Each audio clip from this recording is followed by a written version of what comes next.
Mon podcast IMO.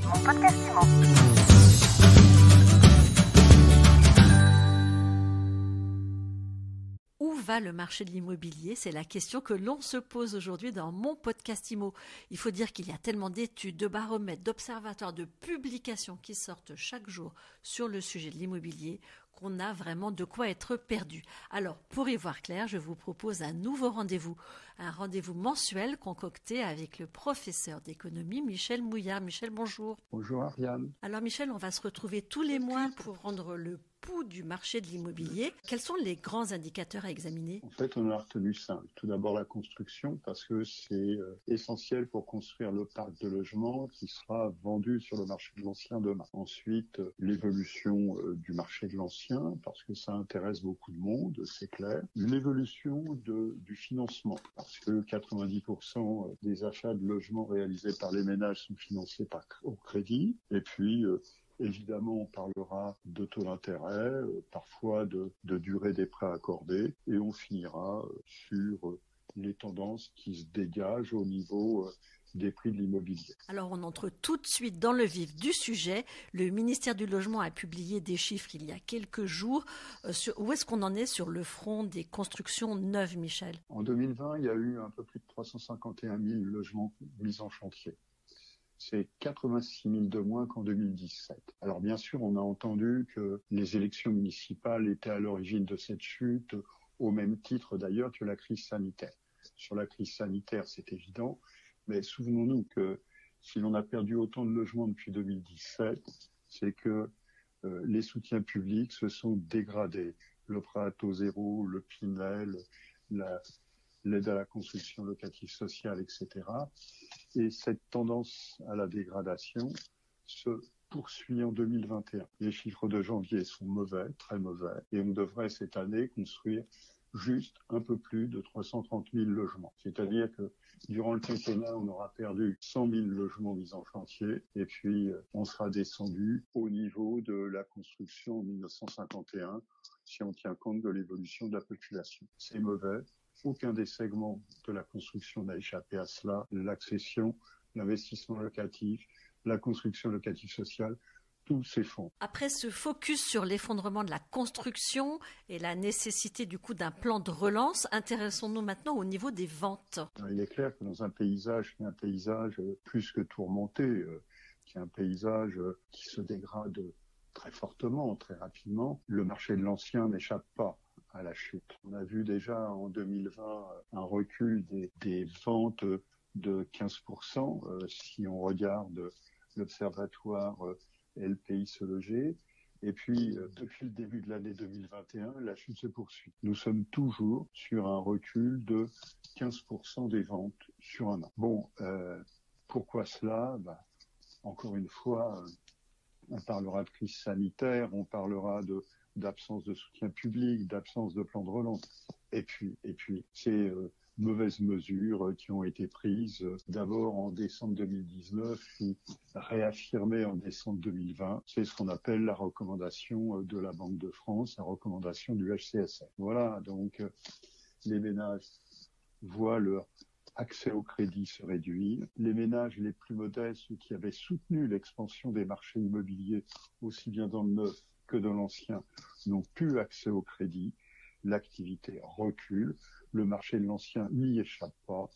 Et on devrait, en 2021, comme sur le neuf, voir un score, un résultat qui sera plus que décevant. Au niveau du nombre de prêts octroyés, on en est où? Bon, alors du côté des prêts qui sont les prêts qui sont octroyés, on retrouve bien cette évolution que l'on vient de constater sur le neuf et sur l'ancien. Disons que à fin février, sur 12 mois, le nombre de prêts recule de 20%. C'est quand même une chute qui est une chute importante, évidemment. Beaucoup plus forte dans le neuf, puisqu'on est aux alentours de 25%. Un peu plus faible dans l'ancien, puisqu'on est un peu moins de 15%. Alors souvenons-nous que ces chiffres sont bien en phase avec ce que l'on a vu sur l'évolution de la construction. Par exemple, je rappellerai que le nombre de ventes réalisées par les promoteurs immobiliers, c'est moins 24% sur un an. On a rappelé précédemment que les ventes de logements anciens, c'est 15% sur un an. Donc, si le nombre de prêts octroyé a reculé en réponse aux mesures qui ont été prises par la Banque de France.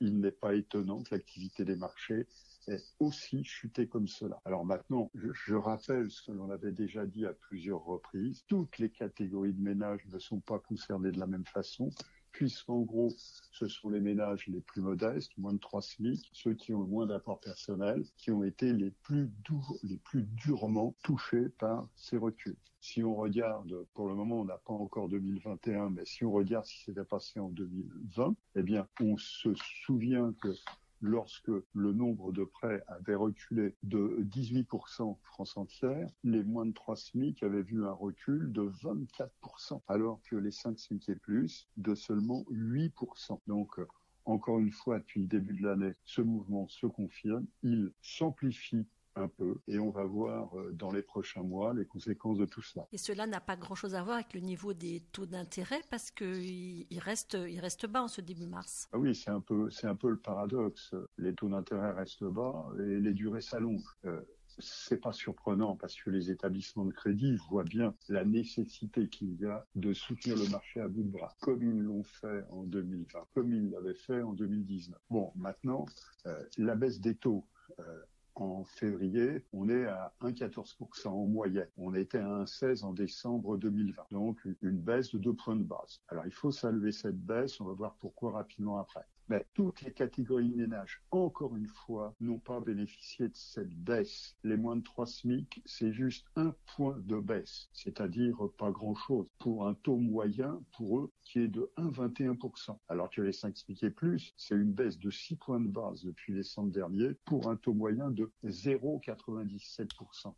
C'est-à-dire que pour ces ménages-là, nous sommes bien sous le 1% dont on parle depuis un certain temps déjà. Alors maintenant, il y a une situation nouvelle qui vient de s'ouvrir depuis le début du mois de février. Le taux de l'OAT ne baisse plus, n'est plus aussi négatif qu'il pouvait l'être auparavant. D'ailleurs, nous avons terminé le mois de février sur un taux de l'OAT positif. Ça n'était pas arrivé depuis 1 an et demi. Ça signifie plein de choses, notamment pour ce qui nous intéresse ici, que les conditions de crédit ne vont probablement plus s'améliorer dans les prochains mois. Plein de raisons à cela, notamment parce que si le taux de l'OAT remonte, les marges des établissements vont commencer à s'éroder. Voilà, donc on est là aussi sur un paysage qui est bien l'image de tout ce que l'on a pu voir, comprendre, décrire depuis 1 an. Maintenant, souvenons-nous aussi que l'évolution des taux, c'est une chose, les conditions d'octroi des prêts, c'en est une autre. Les conditions d'octroi des prêts ne se sont pas améliorées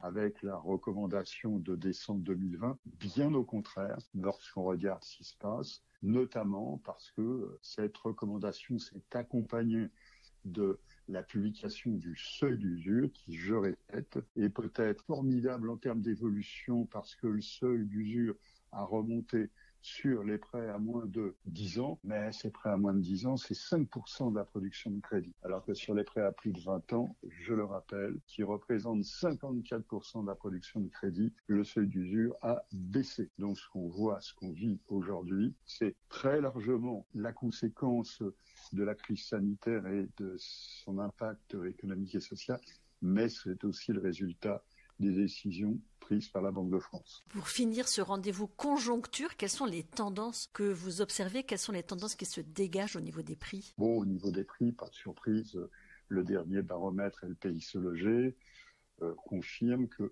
le mouvement de hausse des prix se poursuit.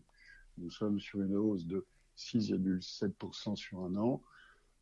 Ça nous confirme bien le mouvement qui est le mouvement que l'on a constaté en 2020. Et puis, on est heureux de constater que les notaires ont eux aussi publié dans le code de l'indice INSEE notaire le constat de cette accélération de la hausse des prix en 2020. Nous allons plus loin puisque nous disons que le mouvement se poursuit en ce début d'année. Et pour illustrer cela, voyons bien que toutes les villes de plus de 100 000 habitants connaissent une accélération de la hausse des prix. Et cette accélération de la hausse des prix, on va l'illustrer simplement par un exemple. Bordeaux. On se souvient de ce qui s'est passé à Bordeaux. On se souvient de la manière dont les prix avaient reculé en 2020 sur une partie de l'année après avoir connu une envolée au cours des années précédentes. Eh bien, depuis quelques mois, depuis l'été dernier, les prix remontent sur Bordeaux et nous sommes à fin janvier sur une hausse de 7,5% sur un. Bon, voilà, j'ai pris l'exemple de Bordeaux, on aurait pu prendre beaucoup d'autres exemples, puisque même dans quasiment toutes les villes, 92% des villes de 50 000 habitants, le constat est identique. Alors maintenant, on ramène tout cela à Paris, et on va finir là-dessus, si vous voulez bien.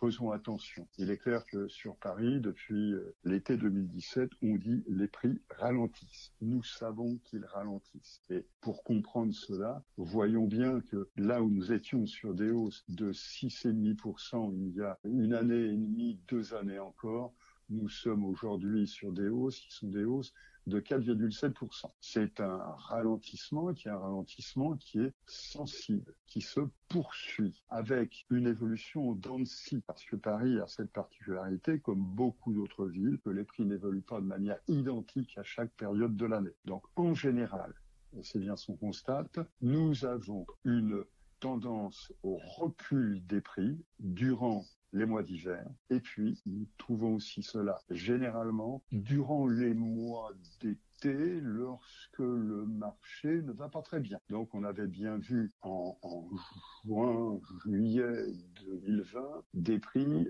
reculer sur Paris. Mais reculer sur 1 mois, 2 mois, 2 mois et demi peut-être. Mais au global, lorsque cette composante saisonnière est absorbée par le marché parisien, les prix reprennent leur tendance haussière. Je prends un exemple de cela. Nous étions, par exemple, en octobre 2019 à moins 1,6% sur les prix des appartements parisiens. Et puis, nous étions en février-mars 2020, avant le gros choc du confinement, sur une hausse de 2,5%. Voilà, donc cette année, nous recommençons le même scénario. Nous avons des mois d'hiver avec une baisse saisonnière des prix. Et d'ailleurs, quand on regarde les publications du notariat parisien sur les 3 derniers mois, nous voyons bien aussi que, non corrigé des variations saisonnières, ce dont on vient de parler, les prix reculent, mais corrigé des variations saisonnières, les prix augmentent. Donc nous sommes sur un mouvement